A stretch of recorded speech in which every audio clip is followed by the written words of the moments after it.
ये पत्रिका है न्यू इंडिया समाचार के साभार से मैंने लिया है ये। और संविधान दिवस बना राष्ट्रीय उत्सव, तो उसी पर कुछ पॉइंट्स मुझे लगे तो मैंने कहा चर्चा करें। राष्ट्र प्रथम संविधान प्रथम। संविधान ने नागरिकों को सारे अधिकार दिए हैं, लेकिन संविधान के अंगीकार होने का दिन कहीं गुमसा हो गया था। इसे पुनर्जीवित कर प्रधानमंत्री मोदी ने संविधान को जन जन तक पहुंचाने की अनोखी पहल की और दर्जनों ऐसे कदम उठाए जिससे संविधान दिवस बन गया है जन जन का उत्सव। संविधान दिवस की शुरुआत हर राष्ट्र अपनी आज़ादी के बाद अपना संविधान बनाता है, लेकिन भारत इसका विलक्षण उदाहरण है जिसने अपने संविधान की संरचना स्वतंत्रता के पहले ही आरंभ कर दी।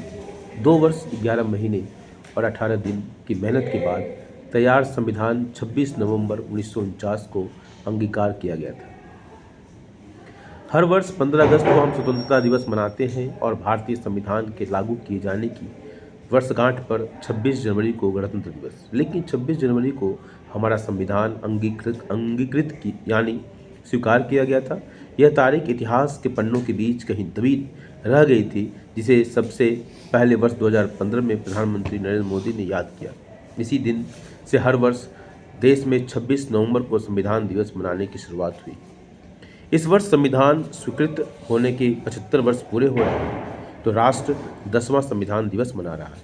इसका उद्देश्य बहुत छोटा सा और केवल यह है कि वर्तमान के साथ भविष्य में देश जिस पीढ़ी के हाथ में हो वो हमारे संविधान को जाने समझें, इससे सीख लें और नए भारत के निर्माण में अपना योगदान दें। वर्ष 2009 में जब नरेंद्र मोदी गुजरात के मुख्यमंत्री थे, तब उन्होंने राज्य में 26 नवंबर को संविधान दिवस मनाना शुरू कर दिया था। वर्ष 2015 में बतौर प्रधानमंत्री उन्होंने डॉक्टर भीमराव अंबेडकर की 125वीं जयंती वर्ष के अवसर पर पूरे देश में इस विशेष दिन को संविधान दिवस के रूप में मनाने की ऐतिहासिक पहल की। और यही कारण है कि हर स्कूल में, इस विशेषकर केंद्रीय विद्यालय संगठन में एक सर्कुलर आया हुआ है जिसमें पूरे वर्ष ये संविधान उत्सव मनाया जाएगा। और सही मायने में यही बाबा साहब भीमराव अम्बेडकर और संविधान बनाने वाली जो कमेटी थी उन सब के प्रति सच्ची श्रद्धांजलि होगी। तो आज के लिए बस इतना ही। थैंक यू, धन्यवाद, जय हिंद, वंदे मातरम।